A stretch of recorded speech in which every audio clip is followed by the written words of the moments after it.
Hello. Let me put this thing. Today I have on Daniel Rodriguez, and you are watching episode 2 of Cheese Authority. Today we will be having a 8-year aged Cheese Brothers cheddar. With its rich blend of nutty and tangy flavors, this fine cheese proves the adage that wisdom comes with age. This is one of my favorites. I have had it before from one of my favorite companies at that.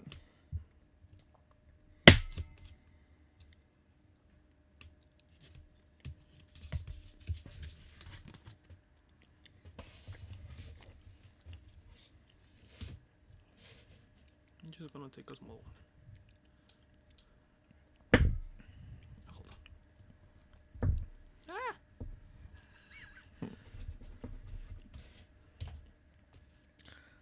Last episode we had its 15-year version, and as a regular cheese, I think I would prefer this one over that one. The flavor is still very rich, but not overpowering. Actually, it has a nice flavor. Yeah. I had never tried this one before, so it's a good one. Where did you bought it? Hmm? Where did you bought it? It's an online service out of Wisconsin called Cheese Brothers. Can you get the mic a little closer? Perfect. I like the flavor of it. Yeah, It's very good. it's one of my favorites. Mm. It has a really good sharp and creaminess, not too flaky, but also not too solid. It could pair well with pretty much anything. You don't really need to cut it with something creamy, but you can, and it will still taste very good. Although not as you don't need to cut it as much with the cream as you would with its 15-year counterpart. But overall, another great cheese by Cheese Brothers.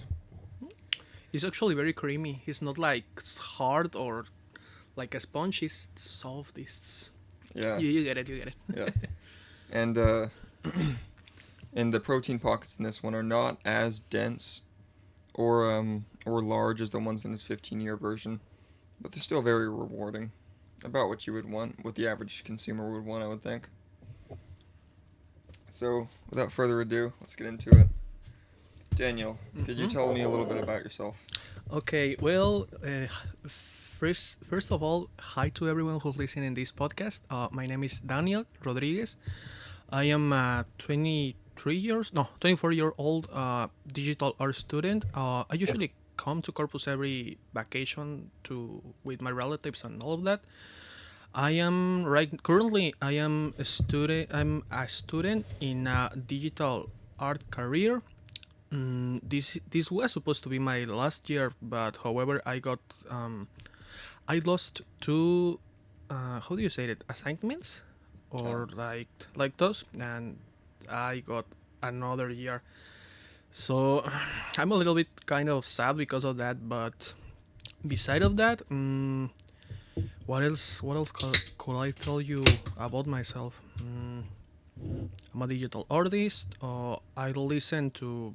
I I think I listen a lot of different kinds of music, but my favorite genders to listen to is basically mainstream pop. Sometimes I get involved with country music because it's so like relaxing in some songs. And one thing of music that I don't like a lot, it's like reggaeton. I hate it. I don't listen it to. So I hope I don't get mad to someone else who's listening here, but I don't listen to reggaeton or corridos. I hate those. However, what else can I tell you about me? I like a lot. I'm well.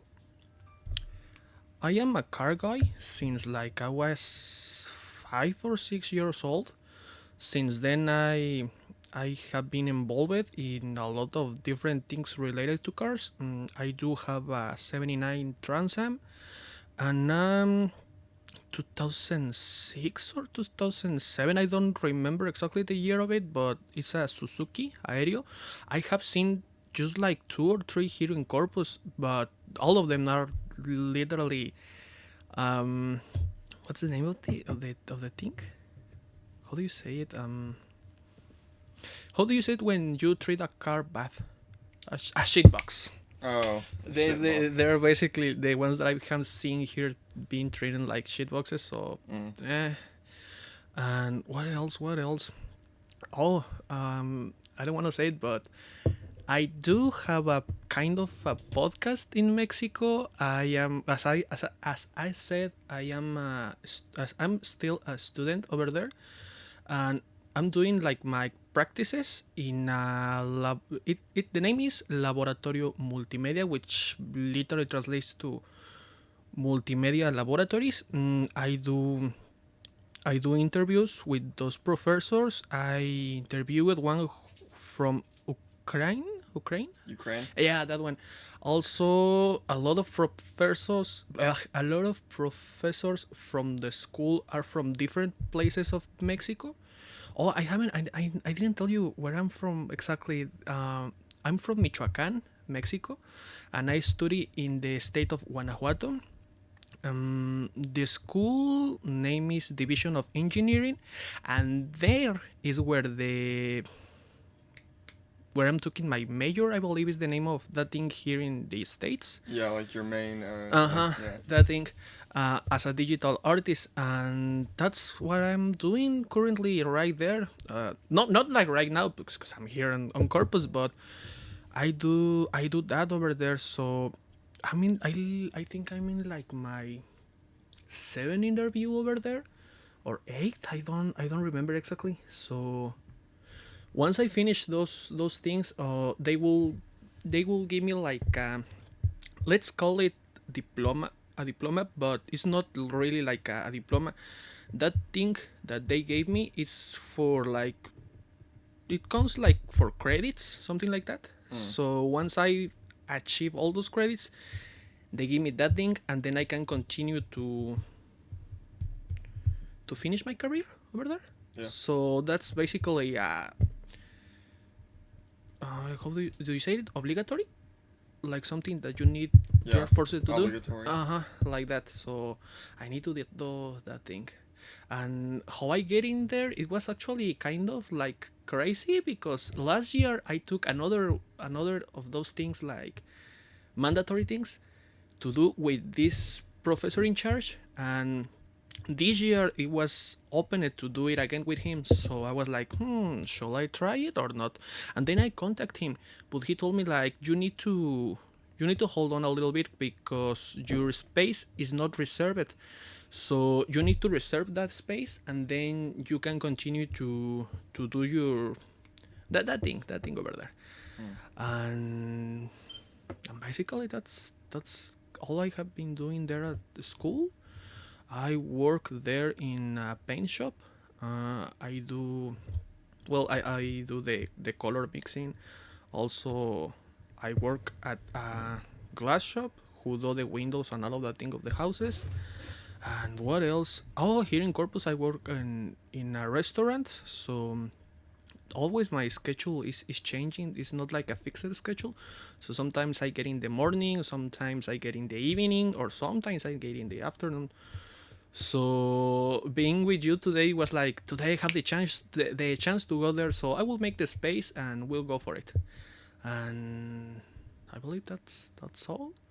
So my favorite, currently my favorite artist, maybe this is a red flag, but I do like a lot of Taylor Swift. I've been listening to her since Really? since like 2013. You're Swifty? Yeah, kind of, not completely, but kind of, because she was one of my main artists this year, but sometimes she's not in my main top 5.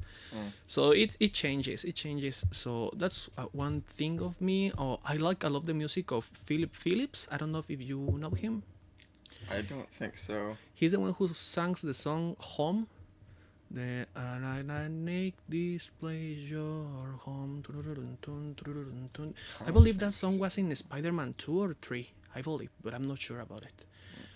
What else? Oh, I like a lot of music of Morgan Wallen. I don't know if that's a red flag or not, but I like his music. Another artist I love to listen to is Depeche Mode. I went to one of their concerts in Mexico in August. It was August or September. I don't remember exactly, but it was a nice one. That's I believe this is their last like full world tour because one of the main guys died last year. Mm. So this one is like how do I say it like Their farewell tour. exactly like that, exactly like that. So I hopefully hope it's not their last tour. I hope they go back there once more, but I had to take the chance and the opportunity this August. Oh, I also went to one of the Taylor Swift concerts over there in Mexico in Really? August. Was it expensive? Kind of. Translated to dollars, it was like 40,000. No, 4,000. Like 400. Apparently, Taylor's made like $700 million over this tour. Definitely, or even more. Yeah, probably more by Probably now. more. Probably, yeah. So insane. it was kind of expensive, but I knew people that went over there and they were like paying almost one. No, did you say 1,000? 100? About. Yeah, for some of the tickets who needed to buy like a VIP thing. I didn't buy that thing because it was hell of expensive and I didn't like it because there were just only like a full card box with some paper stuff, but it was cheap. It looked cheap, and I didn't buy that thing. Mm. However, I was actually kind of close because I was at the floor, not in the Oh, the not in the nosebleeds? yeah, not in the nosebleeds. I was in the floor, so it was That's pretty cool, I gotta admit.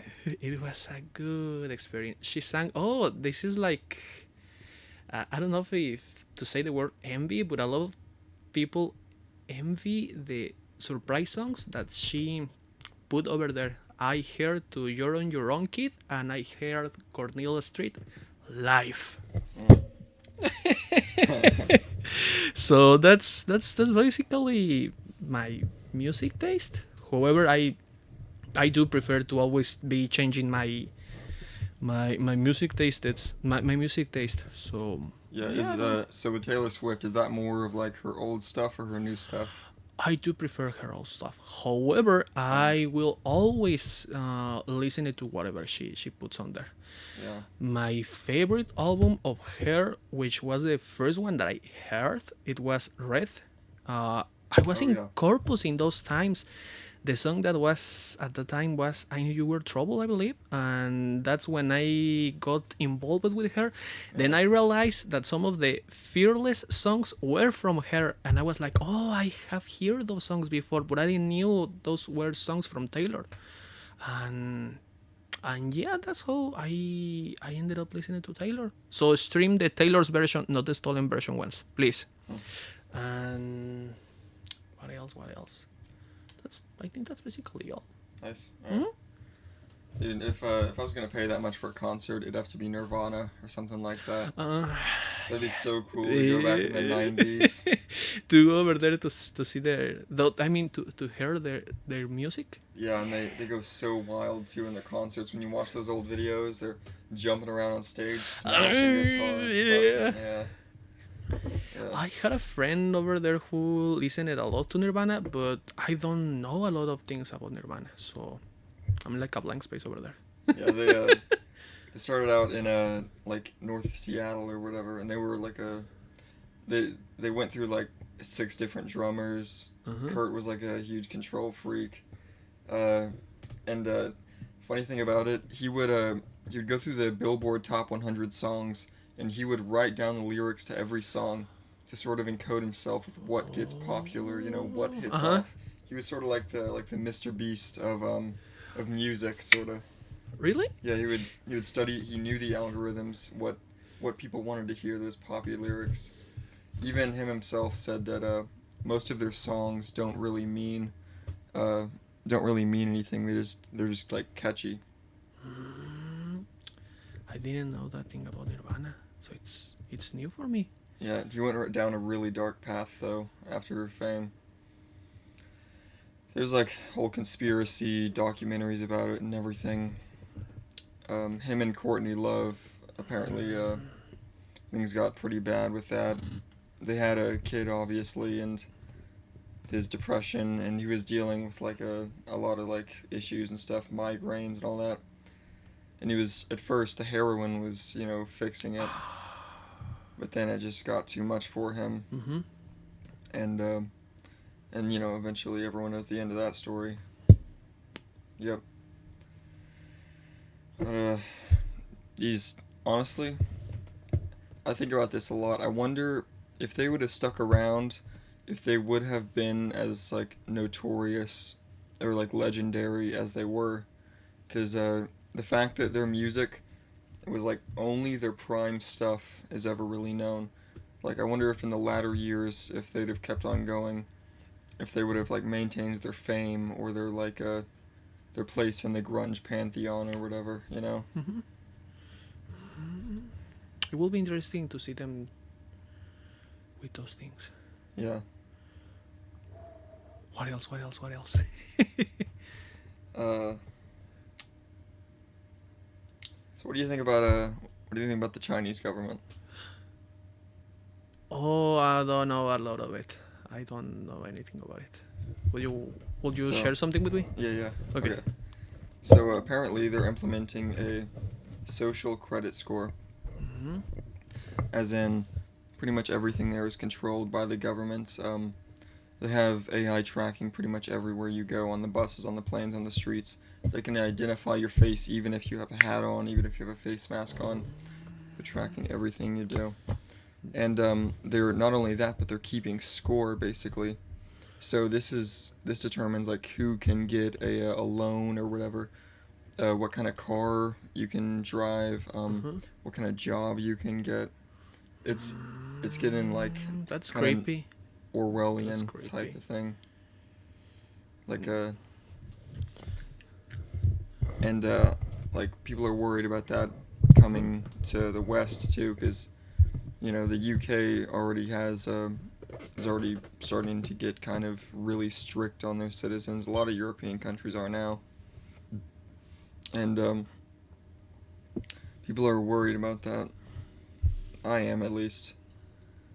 I mean, it just, not only because it's happening, but how fast it It's happens. happening. It's just crazy. There's a lot of current topics that sometimes we don't see or we don't talk about.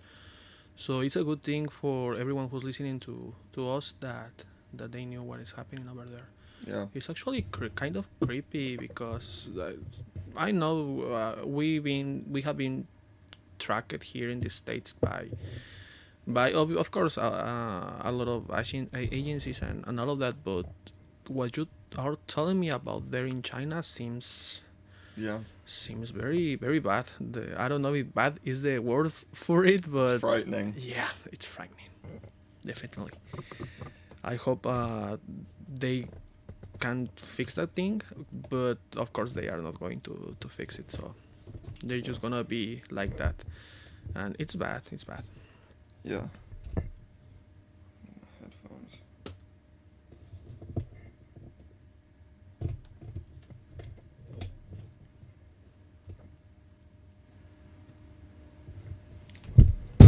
Okay, yeah, it's back. Headphones cut out for a sec. Mm-hmm. So,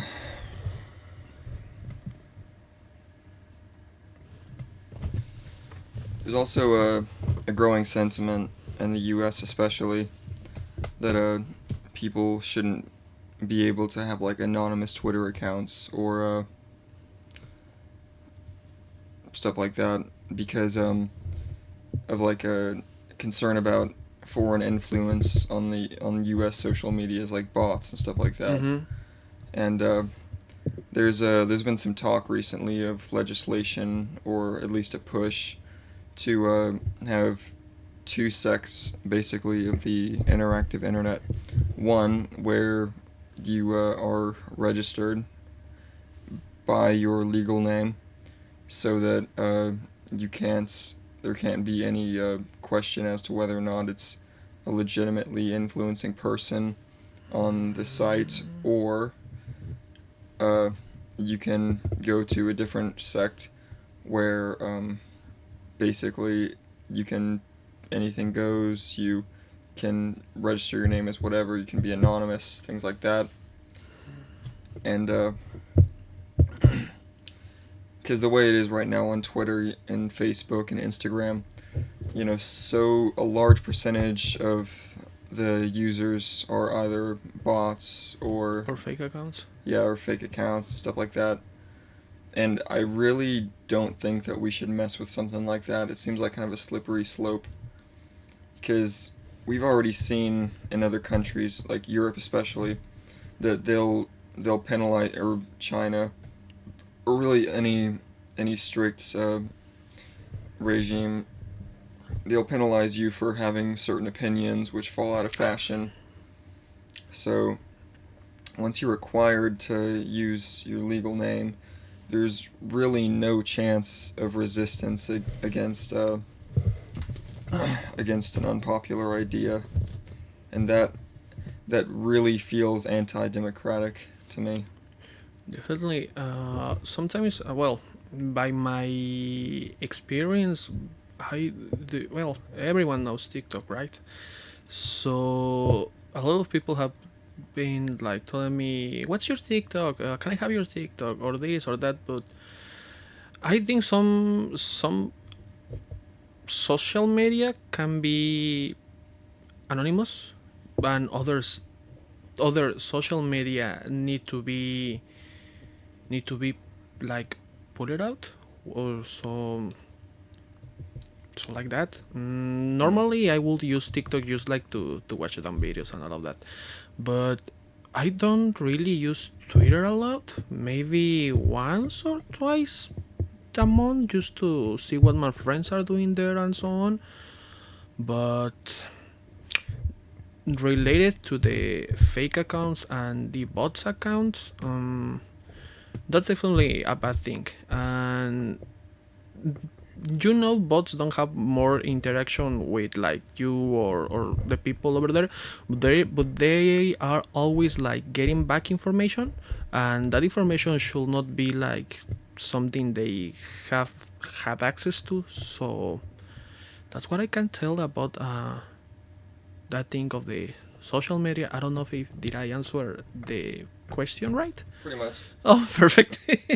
I was kind of like this, like that, like that, and so on. Like Facebook, of course, you cannot be a fake account on Facebook, definitely. And on Instagram, I believe you cannot do that thing too. So, just like I will say like the main social medias around should not be allowed to be anonymous, because well, those are the main ones. And maybe like TikTok or other social media can be anonymous, because you don't want other people to see what you are seeing or sharing by accident a dumb video to someone. So that happened to me quite a bit ago. I hated that thing. Huh. And yeah, I think that's my point of view. Yeah. Okay, so I guess the next topic.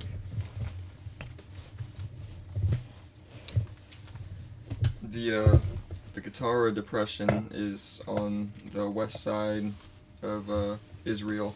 I mean, no, Egypt. Basically, what it is, it's a giant, low-lying valley, basically, that is about 140 or so kilometers away from the Mediterranean Sea. And what they're thinking of in order to maybe positively influence the climate, as well as provide power for the growing Cairo metropolitan area, is to tunnel from the Mediterranean Sea to this basin and use it and hook up hydroelectric plants along the way in order to power the growing area, because that's going to be a problem in the future. Cairo's population is blowing up, as well as the evaporated water from, and it'll be a giant landmass. It'll be one of the largest lakes in the river by the time it's done. Then I love river. It will definitely change weather patterns it's projected to bring rain to parts of the Sahara that haven't seen it in thousands of years. Um, Possibly blooming like a green sections of it. And although the downside of that is that during Gaddafi's reign over in Libya, they discovered one of the largest fossil water aquifers in Africa. So one of the worries is that if they flood that region with salt water, then it'll seep into the freshwater reservoir underneath and render it unusable, which would be very bad for all the Libyans that rely on it, because there's millions of people that would be negatively affected by it if the salt water would be able to drain into the freshwater reservoir. Also, they will be mixed. Yeah, could become brackish. And that's one of the biggest worries behind it. Well, I believe in all that place over there. Water, well, fresh water is like so short. Like there's not too much fresh water. Yeah. Um, if that's like a precious resource, so they will definitely need to keep an eye on it. And doing that thing of the tunnel that you kind of told me, I think it's a very very bad idea. So if there is not like a lot of fresh water, and then all the stuff that they are going to do will bring bad things to it, it's definitely not good. And I believe that they are over there. They have a lot of problems related to government and all of that things. So it's definitely a hard topic to be talked about. So maybe I will need to do some more investigation of it, so I can give a more wide point of view. But what you are telling me, it's definitely a bad thing, and I don't think I think they need to rethink what they are going to do there, because once they do, there will be no going back. So it's like, Yeah. and then Yeah, there would have to be a lot of work done on that before they make any final decisions for sure. And it's been proposed several times over the last 100 or so years. They always shoot it down though, because the potential risks would just be too high, or the funding wasn't there. It's really one of those. It would be such a monumental project that it would take a long time to get funding and approval. And then even if it did get approved, they'd have to do all the geological surveys to make sure they wouldn't be like destroying the environment. Although it is in the middle of the Sahara, so there's not a lot of fresh water over there. yeah, there's not a lot going on there anyway. It's nearly uninhabited, but so many people rely on the fossil water aquifer that's feeding Libya that that would be, I think that would be an all-out war, if not a humanitarian disaster, if their water were to become undrinkable, because that's pretty much one of their only sources of water right now. We do had like a shortage of water in Mexico, in the city that I live. So basically, all this place where I live is its main source of income is like all the fields around. So they will grow corn. I don't know the names of everything they grow over there, but all over there is the main income source of people of the place I live is the fields. It's the corn, is the wheat, the bean, and all of that. And this year, the rains didn't came in time, so a lot of those people who cultivate these things, they didn't cultivate anything, so everything went bad. Uh, like how I said, is the main source of income. So if they don't have an income, they don't buy things, they don't buy our services, and furthermore, we don't do what we usually do, like to buy this, to buy that, and blah blah blah, and so on. So for them over there in Libya, whose main source of income depends on fresh water and all of that, it's gonna be bad. It's Or gonna be that's bad. not their main source of income. It's just their main source of water, like drinking water.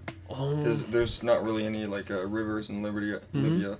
Their main source of like monetary income is oil fields. Okay. Well, then they can drink oil, so they better watch out for the fresh water. Yeah, that's true. I know. What else? The British Museum. They got everybody's shit. Everyone's. They got the Okay. Rosetta Stone. I saw that thing. Well, a friend of mine told me quite some time ago this thing. He's a rich dude, so sometimes he's too much like on he has so much ego. And one time he told me, well, if you don't have like the money to go to different parts of the world, you just go to the British Museum, because they have of everything there. And I know that a lot of like archaeological things from Mexico are over there. I don't remember the exact names of everything that they have there, but um,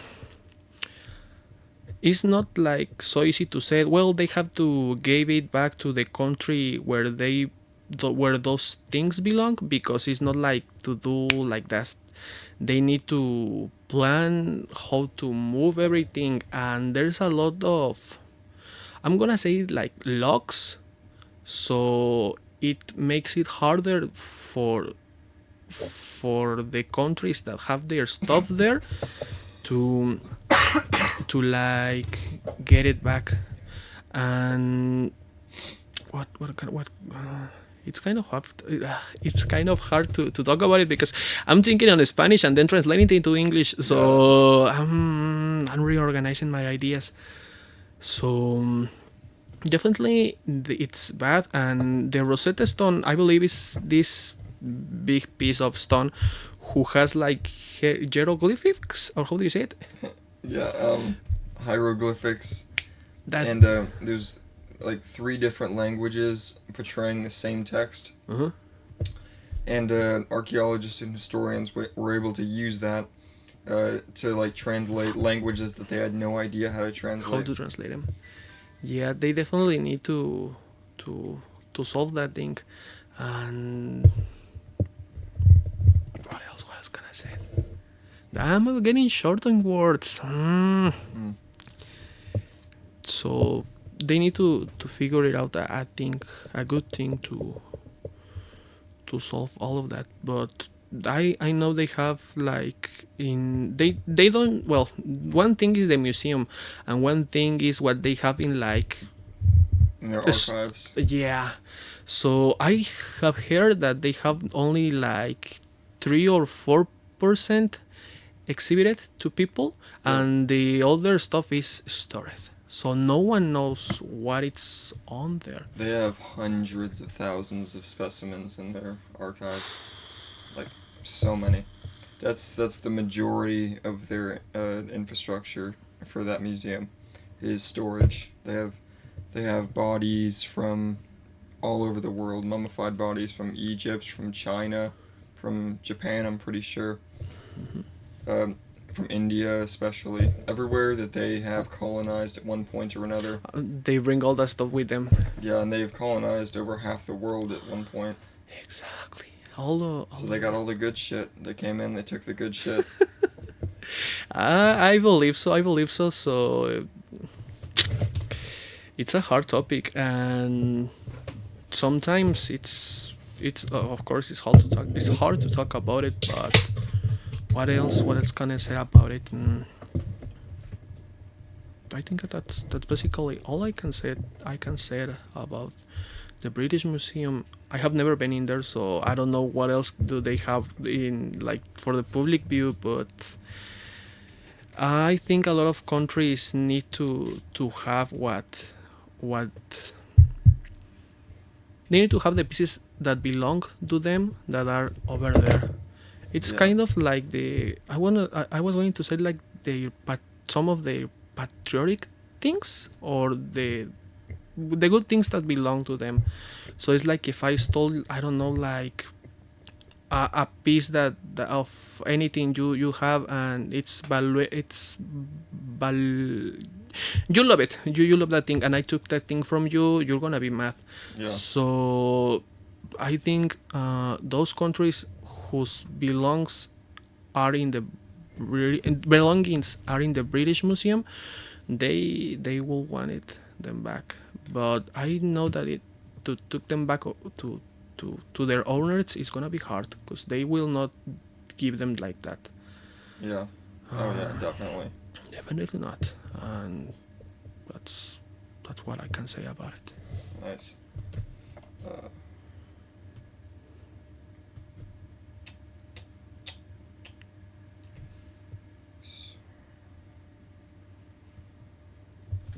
So, what are your greater ambitions in life?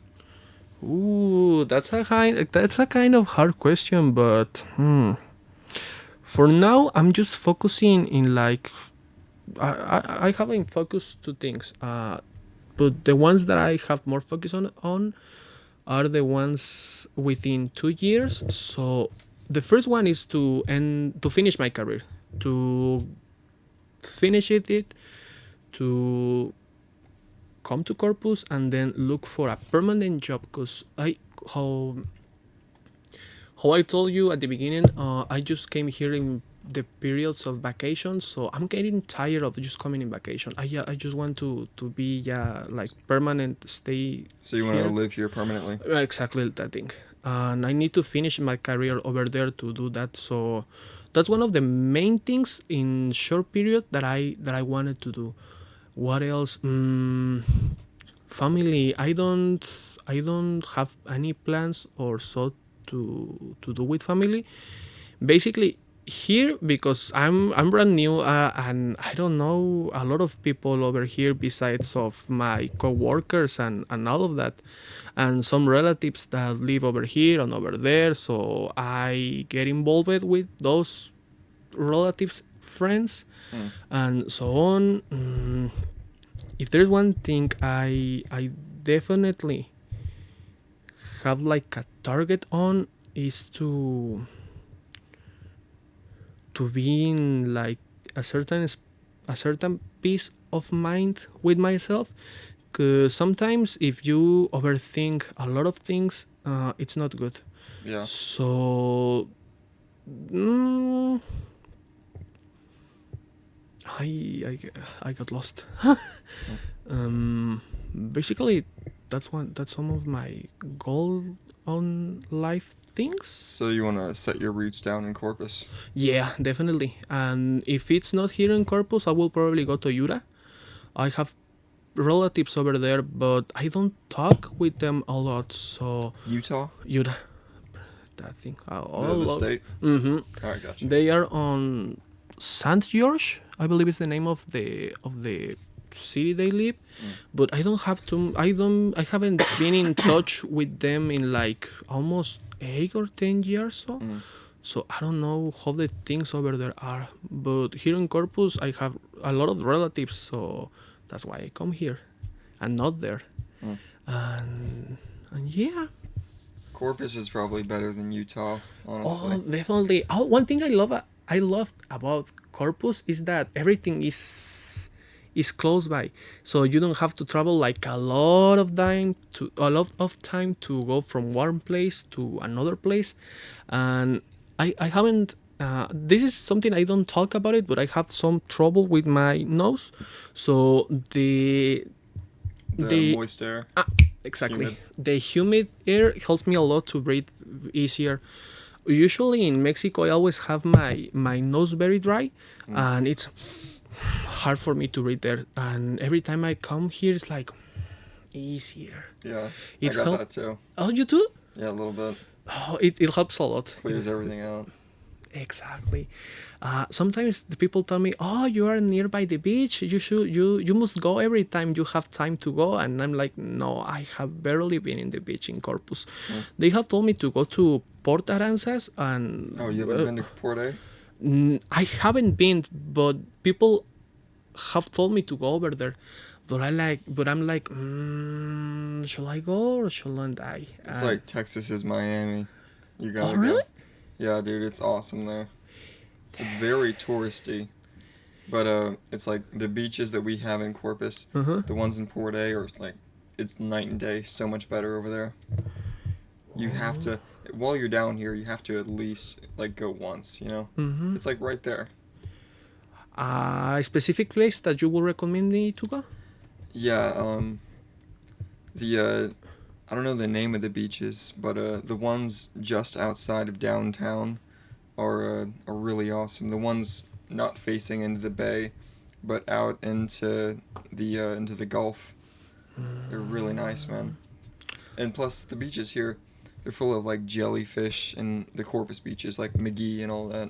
Uh-huh. There's like jellyfish, and it's all like rocky and stuff like that because it's dredged. But Port A, it's nice. You know, you got the giant sand dunes. It feels like you're actually at the beach. You know. Mm-hmm. I can feel the everything about there. Yeah. Dang. It's got the whole beach culture too. Uh-huh. Yeah, here everyone's just kind of here because they can't Yeah. afford Port A. Ay, ay, ay. Yeah, I will definitely need to go to Port 8 later before I went back to Mexico. I will ask my cousin if he wants to go over there, and maybe I Fishing's will go. better too, dude. You can catch crabs and everything. Oh, there's a girl where I work at. She was going to go fishing, I believe, this Saturday, because in the morning the water was full flat. It wasn't like with Yeah, waves. It was, that's- Yeah, dude. This time of year, it's still Mhm. the water is so peaceful, man. yeah, and she told me, "You wanna go over there?" But I was like, "No, I have to do things at home." Oh, my father told me to. Well, I also know how to do drywall. So he told me just do a separation in. Well, this is the house. For example, this is the house, a full rectangle, and he told me to put a division from one side to another, so we can split into the living room and build another room. So instead of just only two rooms, there will be three. And I did the division of it. So I told her, I wish I will go. I kind of go with you. Well, no, I kind of want to go with you, but I need to finish this before my father comes here in the future. He might be coming in January 28th, January 30. So I need to finish that thing. And I told her that, and she was like, "Damn, Daniel, you need to forget about those things. You need to see the beach. You need to relax. Not just come here to Corpus to work and to see your relatives. You need to go over there." And I'm like, "Yeah, I should try it. I need to go." You should try it, man. It's really nice. So much nicer than here. Like you wouldn't think it because the beaches here are like so whatever, but there's like so nice over there. You gotta. You made you made the whole drive here. You gotta at least try it. I usually only go but to see like the Selena statue in I forgot the name of the monument, but that's the only place I go here every once in a while. The Selena statue. Yeah, over there. Did you know the Selena Museum is right next door? And I haven't go there. Yeah, the place gets so packed sometimes. They open up so randomly though. Also, they are not always opened. No. No, like they open like only certain days, like but it's never like just weekends or just certain weekdays. Like it's only like probably like 5 or 6 days out of the month. And it's like random. So it's weird. So they don't have like a full schedule. So they just like open whatever they want. I haven't checked. But I mean obviously they probably have to post it on the website or something. But Yeah, it's just sometimes they're open, and when they are open, they're like totally packed. Well, I hope I get a chance in the future to go there, because one of my relatives told me to go also over there, but I was like, I don't know, and he told me go over there to see all her stuff and those things, but I didn't went. You know what's funny about that? Uh-huh. Selena, when she died, she wasn't even like a millionaire or anything. She only had like a couple 100,000 to her name, and but she's like such a huge name. She had a number one hit on the Billboard, and she just never really got the recognition she deserved in her lifetime. It's just like sad, you know. One thing that I have been told about the artists, well, in my field, of course, is that they make money once they are gone. And that thing of Selena that you're telling me right now, it's kind of true. So she definitely, well, if that thing that happened to her didn't happen, ooh, she will be a massive star right now. She was only like 23. When that thing happened. But well, It's tragic. tragic. Oh, I remember one thing right now. I went to Martin Middle School when I was like at in 2011 or 2013, and they did like what did they did like street art where they took us to near to the art museum Mm-hmm. in the avenue. They put us with chalk and with boxes of chalk, and they told us, you draw stuff, draw things that you like, and just enjoy your moment. And I was like, let me do this, let me do that, and blah blah blah and so on. And later, the next week on a Monday, there was this guy in the front desk at the school who told me, hey Daniel, come here, come here. I don't remember his last name. I believe it was Barrera or Barbosa. I don't remember exactly his last name. But he told me, look at the Corpus Christi paper, at the periodic thing, and I was in the main page, and I was like, oh my god, I'm there. Yes, you are this guy over here. And I was like, oh, it's cool. And then I went to the corner store and bought the the paper thing. I don't know how to say periódico in The English. newspaper? That thing. Exactly. It was in the newspaper, in the front page. I will try to find the picture if I had it, and I will share it to you so you can see it. And yeah, that was one of the things that I did here back in those days.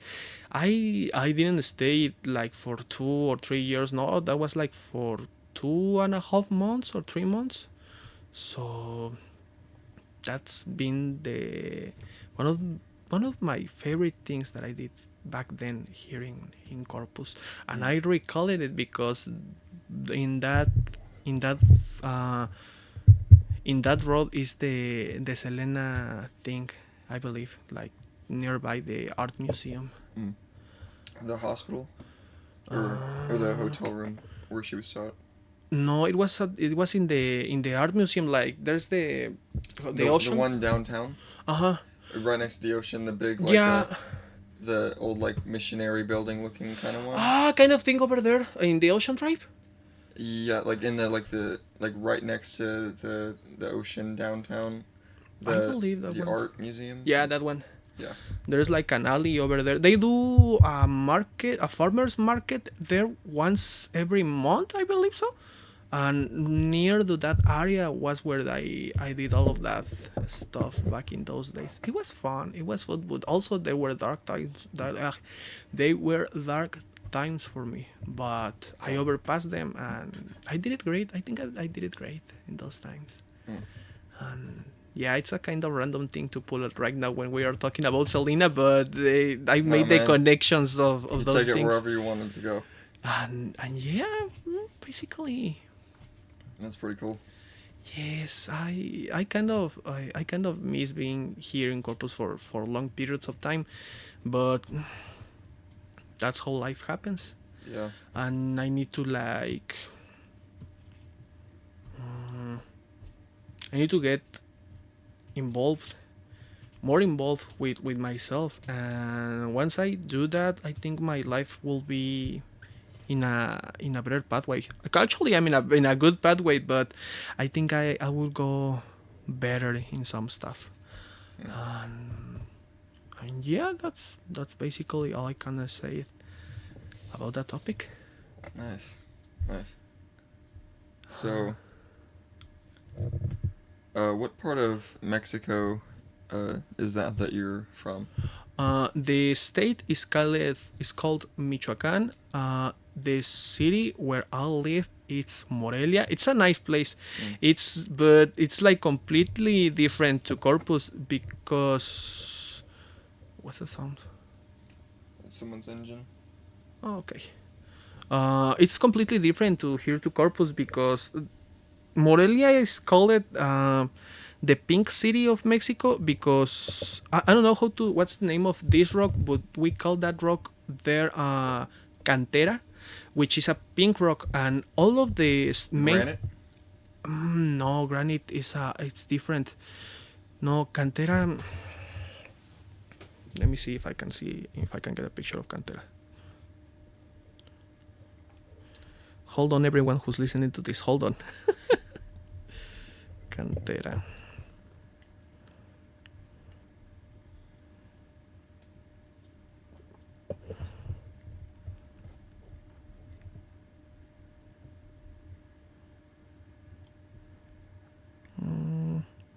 No, it's literally called Cantera stone. It's this thing. So that is so cool. a lot of buildings over there are made with that stone. It's like pinkish, brownish thing. Oh, we don't have anything like that here. Yeah, and most of the main streets in Morelia are made of that stone. It's kind of hard. It's a hard rock. It's not like a soft rock, so it handles the traffic very well and all of that. But a lot of like churches and temples, all in the outside have that stone.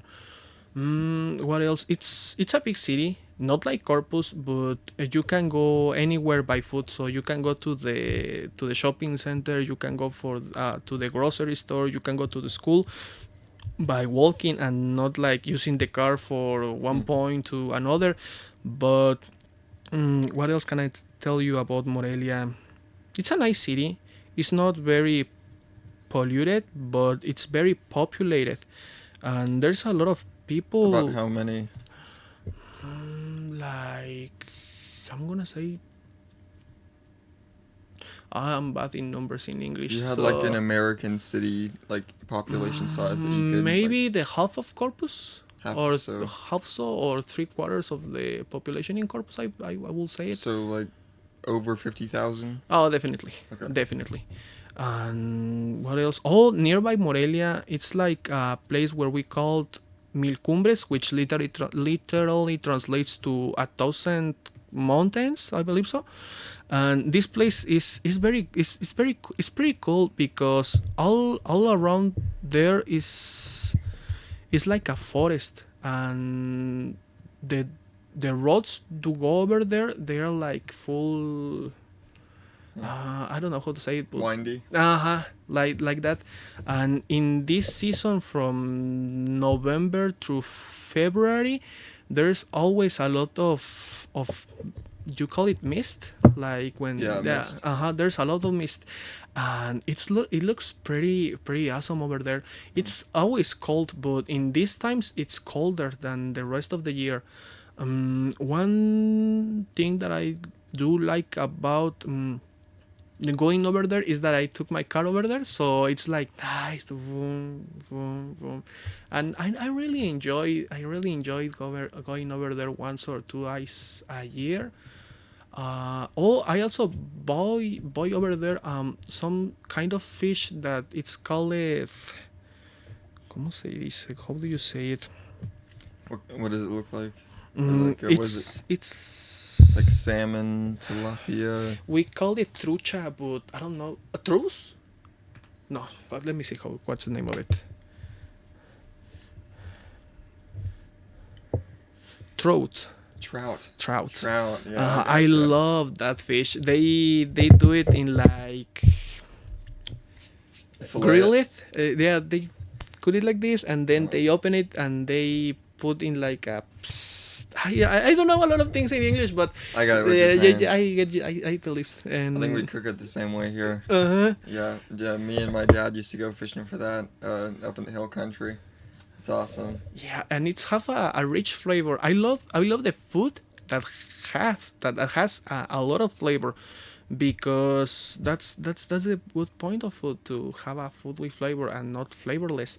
And you might on some people might think, oh, it's because they put a lot of things on the trout, but no, they just like cut it, clean it, and in the stove, and they pass it to you. And I really do love that fish. We do that thing also, like fry it or fry it, I don't know. Fry. And it's actually very good because it doesn't have like a lot of bones, and it's easier for you to eat it. So I do love trout. And tilapia, I like tilapia too, but this is just like a main dish, so you can get tilapia wherever place you want to, but trout, it's pretty hard to get over there. And every time I go to Mil Cumbres, I buy some and take those to my home, and we make them over there. Nice. And what else? Oh, the monarca butterfly. I don't know if that's the correct name of it. Butterfly shrimp. No. The butterfly like that. Like the regular butterfly. Like a regular butterfly. There is like a certain city in Mexico. Those things. There's like a certain city in Mexico, near Morelia, that is like the final destination to those butterflies. And in these months that go from December, January, and sometimes until February, all those butterflies go there, and you can see them in the trees, and they're like all around the trees, and they flap their wings, and it's pretty cool. I have not been in there, but by the pictures that some of my friends have sent me, it's definitely very cool to go over there. Yeah, we used to read about that in school and like see the pictures, like the whole trees. It's covered in butterflies. Exactly, and it's a very very very nice place to go over there. As I said, I haven't go over there, but I hope one day I will go. I hope one day I will go. And what else? Typical thing around there. So, like the architecture itself, is it have you seen a lot of like the nicer churches downtown and stuff? Would you say that y'all's are more or less intricate overall? Oh, that's a good topic. That's a good thing to talk about. I know a little bit of, I will say, architectural infrastructure, but the ones over here some are bigger, but they have like this. Very basic. Exactly. I didn't want to say that thing, but definitely. And if you compare those to the ones that we have over there in Morelia, no. To be honest, I do really love the ones in Morelia. There is one who is called what's the name of it? It's like, I will say it like it's the main church of all this of all the state, and the walls in that church on the bottom hallway are with like a golden thing. Some people say that it's gold. I don't believe it's truly gold, because if that wall was made of gold, they will like have away. Yeah. And no, I've seen churches in Mexico. When I say church, don't think that I'm a guy who goes to the church and all of that. No. I'm talking by the art state, by the art point of view. By the appeal. Exactly. And definitely those in Mexico are 1,000 times better than the ones I have seen here. And I might get canceled for saying that, but definitely no. It's a completely different world of infrastructure and architectural thing, comparing the ones that we have here in Corpus to the ones that I've seen there in Mexico. And like I said, churches here are bigger, but they are flat. They don't have anything. They don't have any edges and corners. They don't have it. And over there, everywhere you see there is something. So if you see like a corner or you see the center, there is always something to be looking at, and that's kind of the good things about there. Some of those churches were built in back to once, how do you say it, 1600s. It's 1600, 17. The 1600s. For those times. So back in the Inquisition. Kind of. So definitely they might be built by bad hand, but they are pretty cool. They are pretty cool. Man, I wish we had more like that in the U.S. I gotta admit, like we make like big structures, but we make they're like giant glass bricks, basically, or concrete bricks, and they're like ugly as all can be.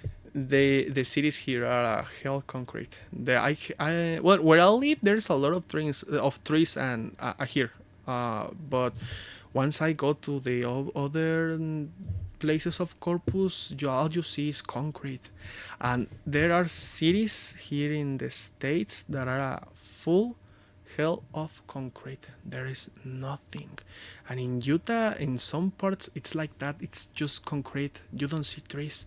You only see concrete and stones and that's all.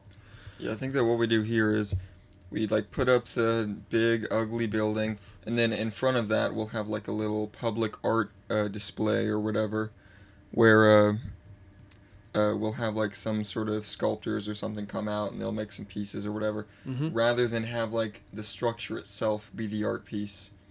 So it's like it's almost like we're trying to substitute something there.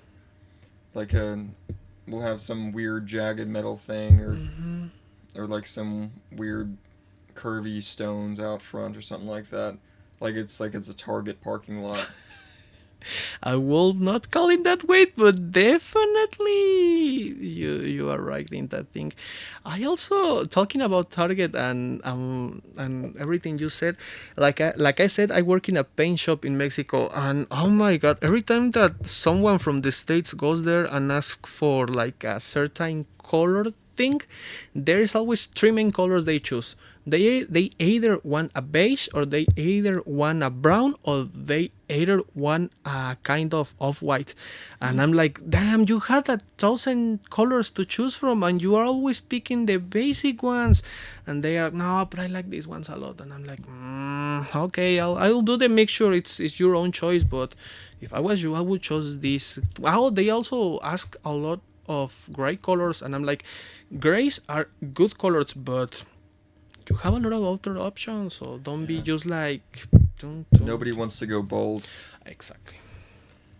I mean, it looked like it pictures back in the day. Like even in the U.S., like we at least took some chances. We'd put some color on things.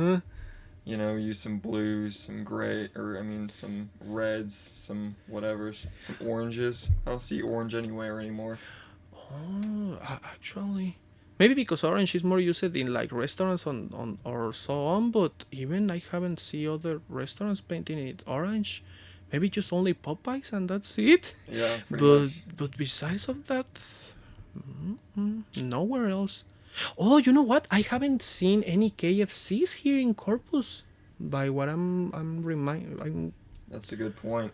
I haven't seen. It's all like Golden Chick and churches and stuff down here. Which honestly, KFC is really good, but it's not my favorite. I think Popeyes is my favorite. What would you recommend? Well, what would you recommend me to get in Popeyes? Because I have never been in there. Okay, so this is what you want.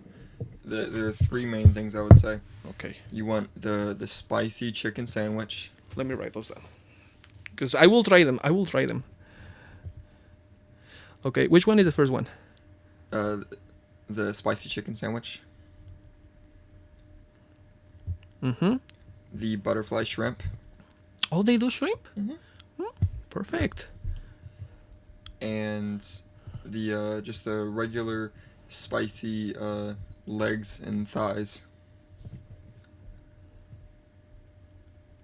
Those are the three best things. Oh, and if you get any of those three, you have to get the mashed potatoes with it, because you dip it in the mashed potatoes. Because really, what sets them apart is their mashed potatoes. They put like their gravy is better than any other place by far. They actually really season it, like they really get into it with the seasoning. And you dip the shrimp in that uh, uh, mashed potatoes and gravy mixture. You dip your chicken in that. It goes on everything, This like a sauce. kind of. I love spicy sauce, by the way. And okay, I will try those spicy chicken, regular spicy legs, and It's like the southern butterfly. caviar. Ah, yeah, definitely, definitely. I have never, as I said, I have never tried Popeyes before. I will try them in this week, definitely. I do love shrimp, so that's the one that I'm going for it, for the butterfly shrimp. Mm. Done. I think shrimp, as far as like shellfish go for me, they're Mm-hmm. these days I think they're one of my least favorite. The shrimp. Yeah, I like oysters and crabs and clams and. Oh, I hate oysters. I You don't don't like like those. oysters? No. Okay, so like raw oysters or just like fried oysters or. Oh no, the ones that they just open them and. No, Oh I yeah, hate yeah. those ones. No one likes those ones. I don't. I hate those. And I did some time ago. I served those, but I will not go for those. Definitely. You gotta get them fried. Where You- where can I try those fried ones? There's a place called UNI Seafood downtown. UNI Seafood. Yep. Okay, I will look for those ones. It's downtown, dude. They have awesome fried oysters. Like you can tell they're not the crappy oysters down in our bay. Uh-huh. They get them from somewhere else. Somewhere else? Yeah, they got to. They're like farm size big in quality Yeah, too. all in quality. So you don't got all the refinery runoff going into the All oysters. this, all that shit. Well, I will try them. AUNI. No. I need to write everything because my mind sometimes is like here and there, and I get confused a lot of time. Perfect. Write it down. What else? Oh, I remember I went. Well, quite some time ago. We usually went to a restaurant called Crowd Daddies, but they went closed, I believe, in 2020 or 21, and I loved to go to that place. I don't know the reasons why they closed, but I really do love that place. I kind of missed it, to be honest. We usually just ask for the full plate, which was this size, and we shared with our family and friends, and we were like, but where do we put all of that things? I just they gave us like paper towels, and we each one have a paper towel, and we were like grabbing from the center and blah blah blah and quack quack quack, and it was a magic time back then. Now everyone is like, or they either are in their jobs or they are resting at their homes because today, well, it's a rest day for almost everyone, but this last year, not 2013 but 2022, I did work on the December 31, December 1st, and this and no, but I mean December 31, January 1st, and January 2nd, and by the third day I was like all over the here. I was like, and what was I saying about? I forgot my line. Everybody's working. Everybody's working, and I kind of miss being with my family and some of the friends that I made back in time here in Corpus with at that place. And yeah, that's the only place over there in downtown that I have been through. Oh, there is another one, but I don't remember the name of it, and it's actually very nice. It's a very nice one, but it's kind of expensive right now for my pocket, so I haven't got there in a while. It's the one. I think I have the Joe's name. Crab Shack, Red Lobster. I believe it's that one.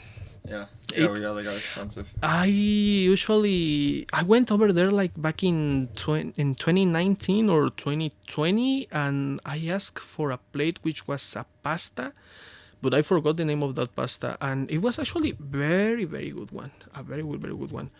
I also went back in time to, well, the basic thing, to Olive Garden, but I haven't gone there in quite some time.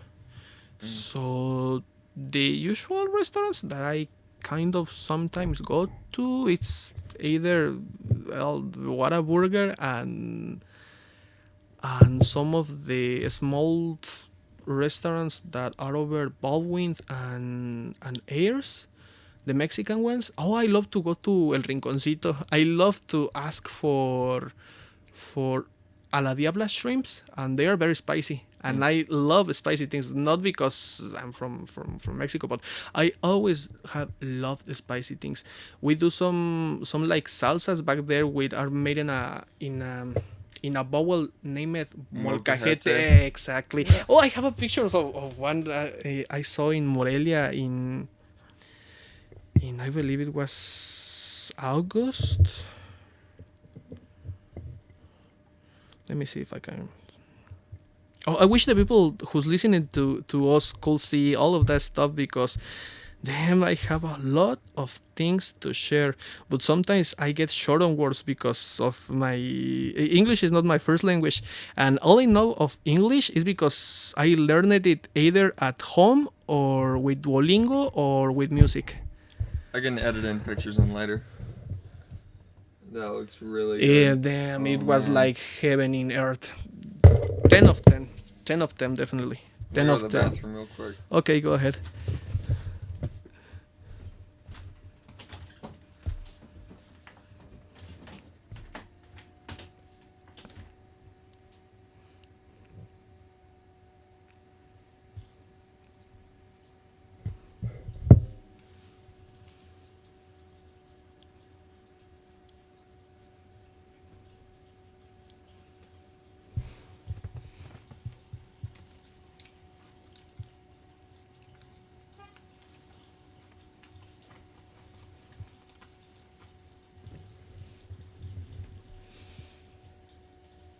So, what else can I say to everyone who's hearing me? I have my throat a little bit sore. I didn't bring any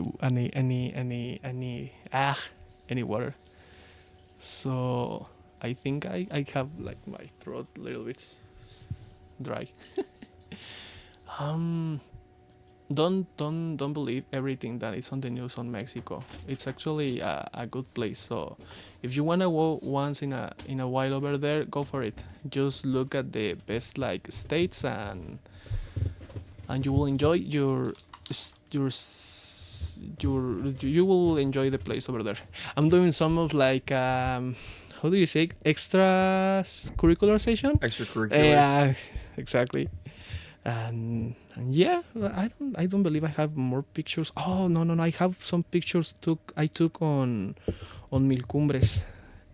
This was from a card show that it's called La Carrera Panamericana. Those are sick. The blue one is mine. Really? Yeah, kind of mine. My dad bought it back in 20 what? 20 no 28 no 2008. And we've been building it. We both built it in until like 2013, 2014, and I took that card to my high school promotion. I believe that's the correct thing to translate. And since then, I've been keeping an A in that car. I definitely love it, but sadly, I made a mistake. where I study, which is in Salamanca, Guanajuato. That's the place where I study my career. I forgot to check the water thing on the radiator. The Yeah, I know what you're talking about. the other thing The I don't. gauge. And it didn't engage well, and I spill water almost for 40 miles. So Oh. the engine overheat, and once I went off of the road because the smell of burning oil was very intense, I opened the hood and it was a it's kind of sad, but it was a full mess. There was oil, there was water, and there were a lot of heat. By my lucky, or I was lucky because the car didn't burn, but it could have been burned and cremated. Yeah, it'll warp your engine. So I can still use the car because it was not like fully damaged, Yeah. but there is a part in the front where I don't know, a lot of how do you call that thing? It's I wanna say The radiator? no. It's well, besides of the radiator, but it's this thing that goes from one side of the engine to the other side that pulls the pistons back and forth. The crankshaft? I believe there's a seal on the front, and that seal The like gasket? so a lot of oil from the motor is leaking from over there. Oh, And every man. time I move the car, there is a big oil thing in the floor.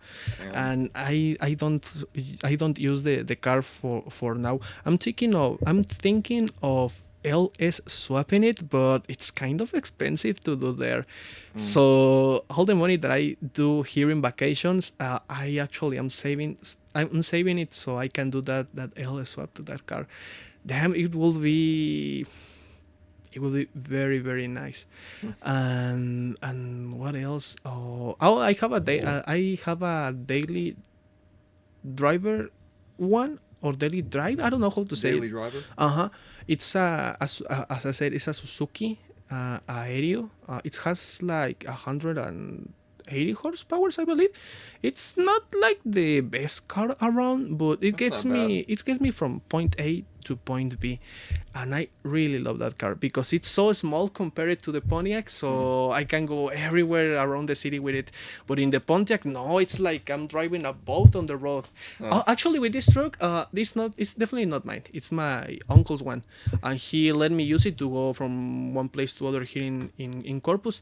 But this truck, compared to my car over there, this truck is big. And a lot of things that I have seen here in Texas is that trucks are hell of a big. Yeah, I they're giant. have never seen here a small car. Never in my life. Yeah. The only ones that I have seen here are the Aveos and Chevy Sparks, and that's all I have seen. I have never seen a Kia or a Volkswagen here. They are basically gone. Yeah. All you see is Fords and Chevys and- exactly.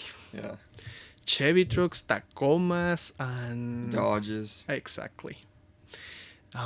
That's basically all of cars that I have seen here. Oh, I was doing actually also beside of the restaurant. I'm doing some DoorDash. This is my first time doing those things. I have never done that in my life before, and it's been helping me a lot to familiarize with the city because when I was going to come here, I was like, I know this road. I have passed this road before, and what else? And it helps me a lot to be familiarized with the city and to lose my tongue with the English because there in Mexico I only practice it once or twice a year, but the full time when I'm practicing it, it's when I'm here. And I really do appreciate it that you Assist. told me to assist to this podcast because it's kind of how do you say it? To prove a thing, to prove a point that I can Articulate. definitely.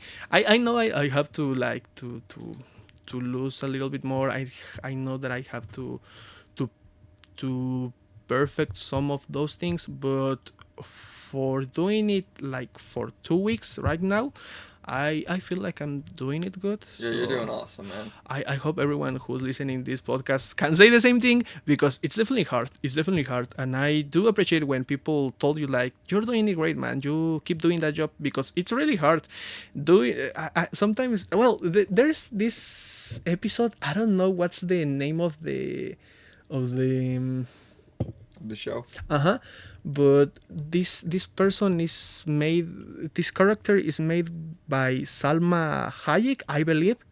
Or well, I don't even know if she's the one or not. But there's this quote that she says, "I wish I could speak in English as faster as I do in Spanish, and then you will see that I'm not just a pretty face."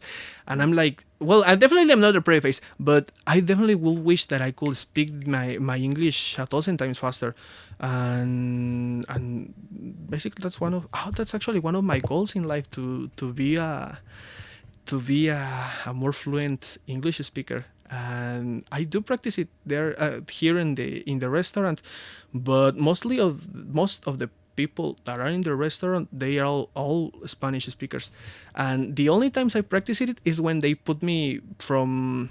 I usually am in the cooking line, but when they put me on the front where there are the waitresses and all of those things, they kind of help me to lose the tongue, to be more of myself. I don't. Oh, that's another thing of me. I maybe don't talk a lot, but I'm always hearing the people when they are talking to me, and not only here in the States, not over there in Mexico. That's why they put me on that podcast program, because I like to meet the people. I like to know their story, and sometimes the story that people tells you or is sharing with you, you can take like the good parts of it and then apply those things to your life, Yeah. and it helps you a lot. The first time that they told me to do is like, okay, Daniel, you need to see every single professor of the digital artist career, and then you have to invite them to come to the podcast. And I was like, oh, I'm a pretty close person. I'm not too like, what was it? You're not very extroverted. Exactly that thing. So I'm like a little bit always keeping up an eye in my steps. So I was like, well, I know this. I know this professor. I don't know this one. I also don't know this one, but I know this one. And I was like when I was talking to the professor in charge of me, and I was like, should I keep a list of who and who and who should I go first, or do I follow an order? And he told me, no, go first for the ones that you feel more comfortable with, and then the rest with who you are not too much familiarized with, leave them at the end. And I was like, okay, I'm going to see this one. But the first time that I did the podcast, he changed the people. And I was like, no, you told me to interview. I'm gonna say the names because I don't think they will hear those back there. So I was like, I'm going to interview this named Victor, and this other guy also named Victor. There were two Victors, and one of them couldn't go to the scheduled meeting. So Uriel, who's the name of the teacher in charge of me, he told me, no, just grab Rocio and put her in the list. So I did had a checklist of things to ask her, and no, to ask Victor, but not Rocio. And I was like, why do I ask to Rocio? Because I have a planned thing for her. And trust me, that first interview for me, I felt like it wasn't very, very, very consistent. Because if I had 20 questions, a little choppy. And it was kind of so. But the next two ones, I already had like a full planned schedule, and I told Uriel, the professor in charge of me, I said to him, if the person who comes doesn't come, don't put another one, because I'm following an order, and if I don't follow that order, I will have a hell of a mess. And and that's how I ended up scheduling and scheduling and scheduling. By my seventh interview, poof, I was very very very comfortable with the teachers and so on, because I already got the experience of doing the podcast for 6 times after that one. And I was like, okay, I'm gonna get in the role. I'm gonna be like I'm the boss here, and that's how I kind of That's the way to do it, man. that's the way of doing it. Because if I was still being this close and not more open, definitely I wouldn't be able to do that thing.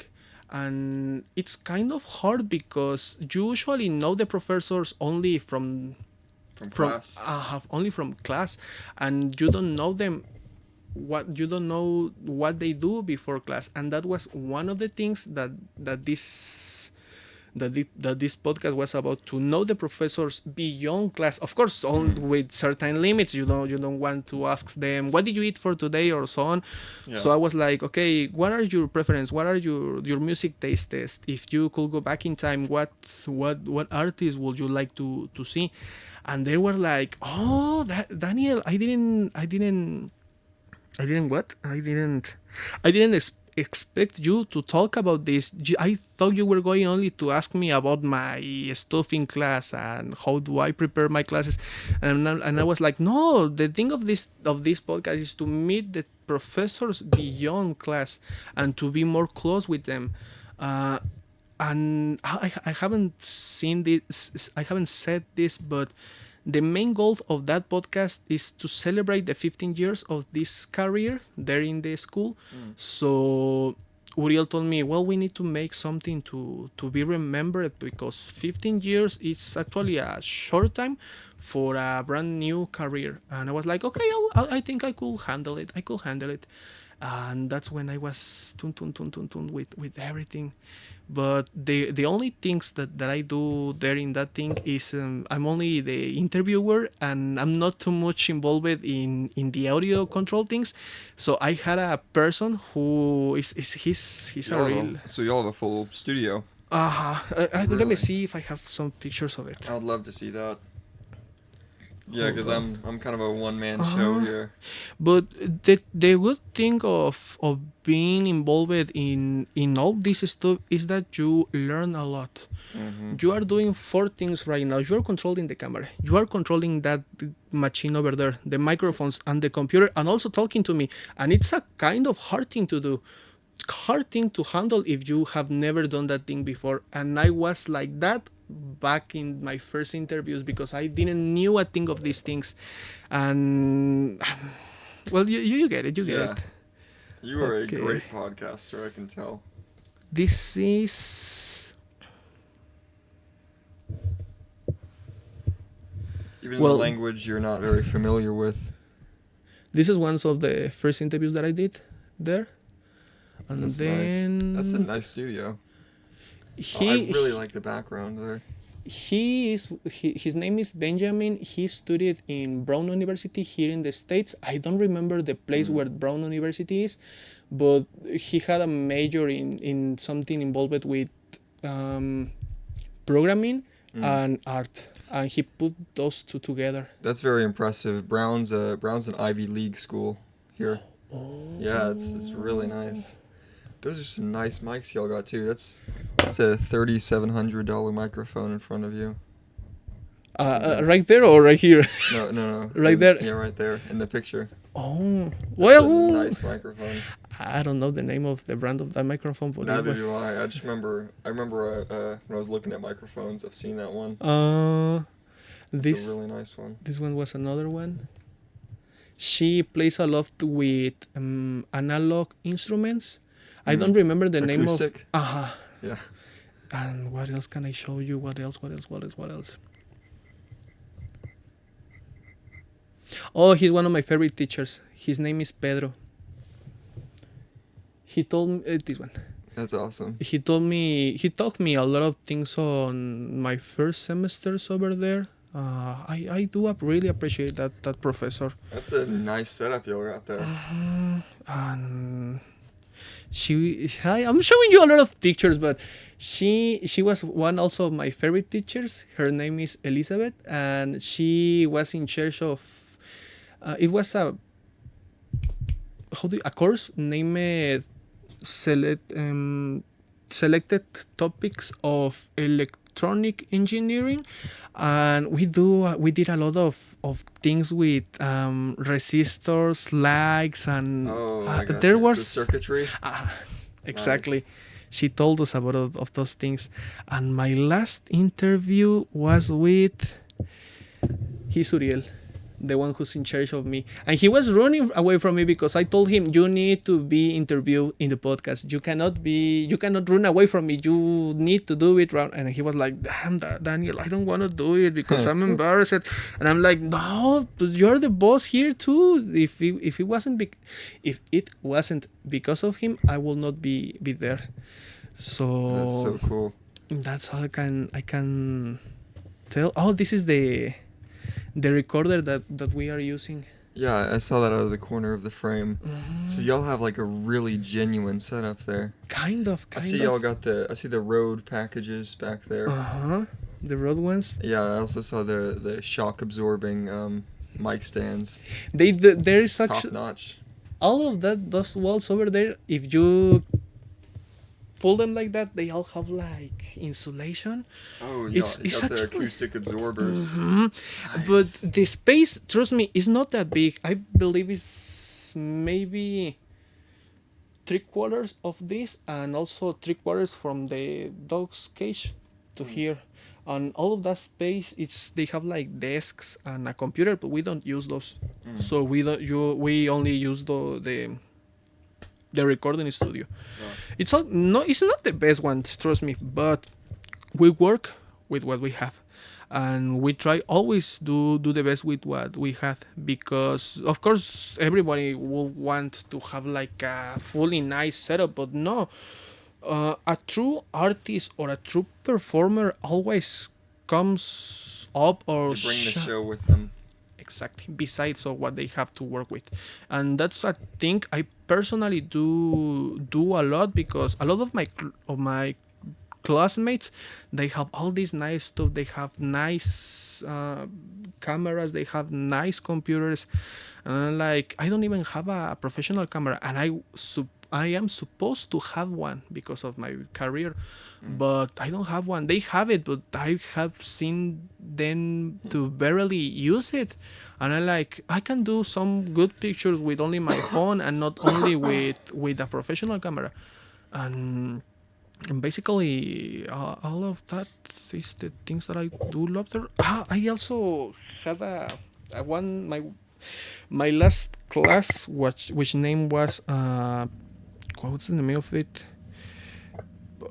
It's interactive programming or something like that, but we do a lot of circuits and all of those things. Let me see if I can find some. Like electrical engineering. Nice. And the nice thing about the digital art career is that we don't only do like illustrations or photography. No, we do a lot of things. I'm actually doing Like some proportion. Photoshop, stuff like that. I know how to use Photoshop. I know how to use Illustrator, After Effects, a little bit, not too much. And So a lot of Adobe. definitely, and it's very hard. I'm gonna tell you, it's a very hard thing to do. Yeah, we had some of those programs in my high school. Oh really? Yeah, I know a little bit of Photoshop. That's what I use for like thumbnails and stuff. Exactly like that. I'm trying to get Premiere Pro to like work well on my computer. It's like a cheap computer though, so it's having like some trouble with that. But Just put an SD. No, how do you say it? SD drive? yeah, SD card. No, but like instead of a hard drive, the traditional one who runs like this, the only like SSD, I believe the names of it. Like an external hard drive or No, it's the internal one, but instead of the one that spins around, yeah, it's like like a solid state. that thing. That thing helps a lot because my computer is also not the super ultra mega computer. No, it's actually a cheap one. It's the one that the school provides us. And the first thing that I did to that computer was to change the hard drive for a solid state one, and I rose up that computer from the dead. It helps a lot. They are not very expensive. Maybe $30, $40, I believe. The ones that go from 256 gigabytes around that. That helps you a lot. A tip from mine: if you could do it, damn, you will see a lot of difference by because I experienced that. Sometimes I talk about a lot of my experience, but because that's how you learn a lot of things, and it's good. I believe it's kind of good to share with the people because they can take those and apply them. If not, well, that's up to them. But I can't find. Oh, no. ¿Dónde está? Ah, there it is. Damn. You're going manual with that. Yeah. Nice. This thing was okay. Let me see if I can explain it in English. This thing over here, Is that a Raspberry Pi? kind of, but it's named Arduino.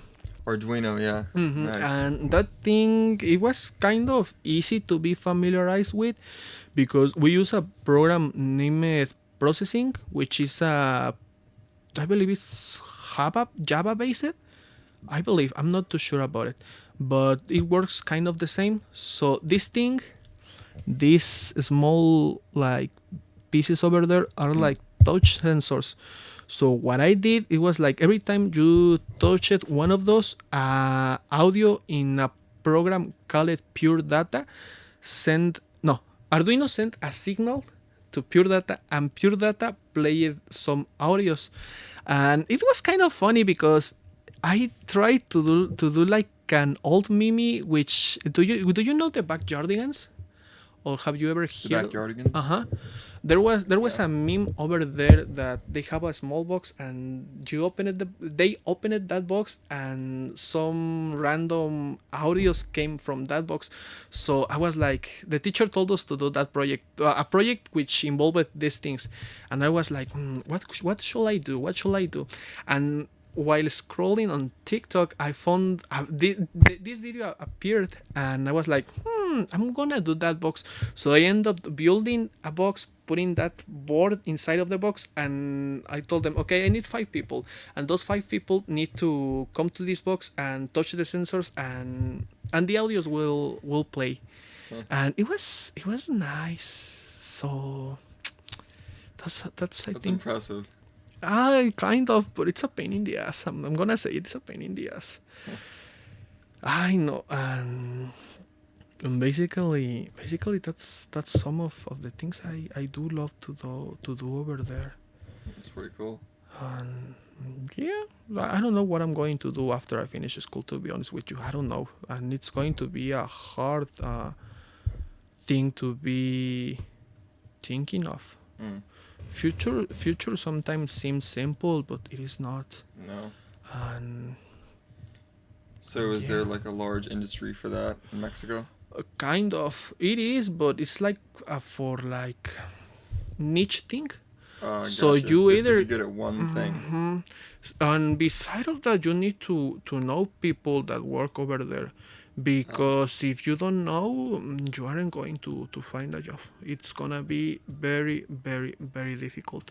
So that's why I love to come to Corpus, because I'm like, if I don't do well over there, I will definitely came here and I will do whatever thing I can do.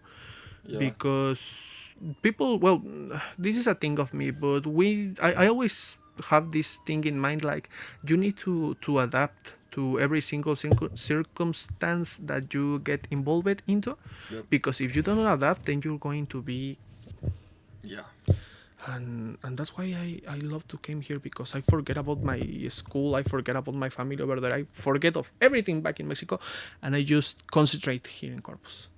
And that thing has helped me a lot. I hope you or your friends or whatever can get involved in one of those situations, because you see the reality. They're it's a very different point of view for your typical daily reality.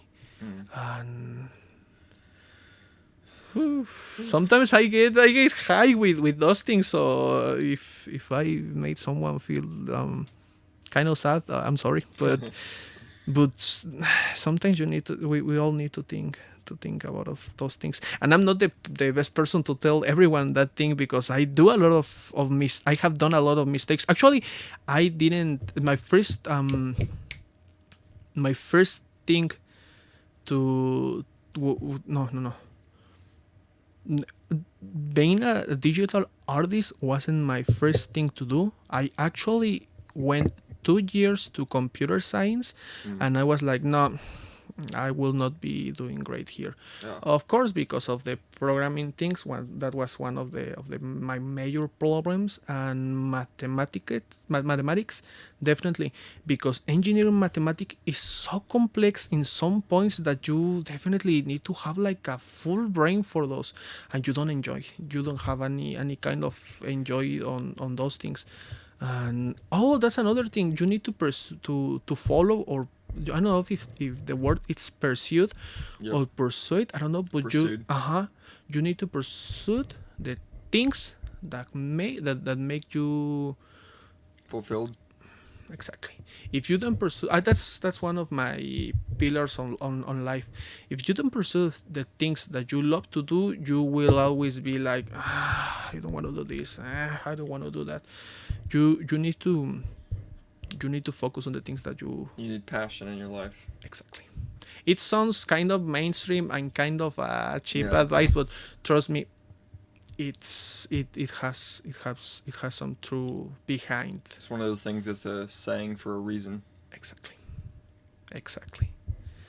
And yeah, that's basically. I'm not going to say to all I can say, but some of the things that I can say. I wish I could be more faster and more talkative. No, dude, But- you're doing great. Don't worry. You're an awesome guest. but that's all I can say about. I have passed through a lot of things, not bad, but good things and some bad things, and that kind of have helped me a lot to be who I am right now. At the beginning, I was kind of nervous to come over here, because I was like, should I go or shouldn't I? And I was like, nah, let's go, let's see what happens, because for me, every single thing that I can do here on vacations or so on helps me a lot to be in peace with me, and second thing is to get involved with other people, because if you don't like come from your if you don't go out from your comfort zone, you will always stay there and there. And that depends of a lot of things too. So, what made you nervous about coming here? Is it just like a general anxiety? Kind of, because first of all, because of the time, because tomorrow I wake up at 4 a.m. in the morning. Dang. So I'm like, I don't want to go, but I already told that guy that I will go. So I was like, no, let's go. So I drank a coffee before coming here, and I was like, let's go, let's see what happens, because I have never been to somewhere else beside of my typical roads, which are, well, I don't know the names of every single street here, but I know I have new Mostly south of downtown. exactly, and that's what I can say about that. What else? Besides of my typical work activities, you are the first person here from Corpus that I have been talking to, because of course I talk to a lot of people, but just like the regular daily basis, Just small talk, jibber jabber. yeah, but not to be like this. And I do really appreciate that you gave me the chance and the opportunity to be here with you. I appreciate you coming on. Thank you. And then that's basically all I can say. I kind of hate to wake up at 4 in the morning, at 4 a.m. in the morning. But like I said, it's just like a temporal thing. It's not permanent. So it kind of cheers me up, that thing. Because I can like say, I'm so sad to be waking up at 4 a.m., but no, I don't think that. And yeah, and so on. All right. Anything you any projects or anything you wanna plug or anything like that? Well, I already told about the podcast there Yeah. in Mexico, the fish thing, the car thing, my music taste test. Of course, I'm not only listening to those artists. I listen to a lot more, but those are the first ones that come into my mind. And what else? I will definitely try to go to Port A Beach and try the butterfly shrimp that you told me to get at Popeyes. And Yep. And that's basically all. all right. Well, you've been an awesome guest, Daniel. You really have. Thank you. Been one of the most interesting people I've had on here so far. You are welcome back on the show anytime. Oh, I don't know where you put this, on Spotify or where. YouTube and Spotify. Perfect. You need to send me the link once this thing is over there. I need to hear it. I have never heard me talking in English. I have heard me talking in Spanish, of course, but I have never heard me talking in English. I will be a little bit impressed, to be honest. I will be a little bit impressed. And I wish I could have like a full. I told you that I was going to do a full list, but first of all, today was my day off, of course, because New Year's Eve. But damn, I think I have a lot of things to be shared with, and I'm not like how do you say, I'm not like people who feels like it's not proud, but it's when you are proud, but with in a bad way. I don't know that word. Well, that thing, I'm not like that, and I always share. That's something I like about myself. I always share my stuff from my chest. I don't just like blah blah blah and be. I can tell you're really genuine. I do try to be genuine with people, and when the people opens to me, I like I have. I really like feel. You get. I think you get it. You get it. Yeah. That's what a lot of think. That's what that's the thing that I said a lot to my people who I get involved with. I like. "No, I'm short on words, but you get what I'm saying." And they're, yeah, I get what you're saying. You're saying this, and that, and I'm like, exactly, I'm saying that. But yeah, I think that's kind of the thing about myself. All right. Well, it is 8:08 p.m. Monday, January 1st. God. 2 hours? 2 hours? About 1 hour 47 minutes. 48 minutes. Oh my God. It's been a cloudy day here in Corpus Christi, but it's always sunny on Leopard Street. Thank you, Daniel Rodriguez. You are welcome back here anytime, and thank you for coming on and watching Cheese Authority. Goodbye.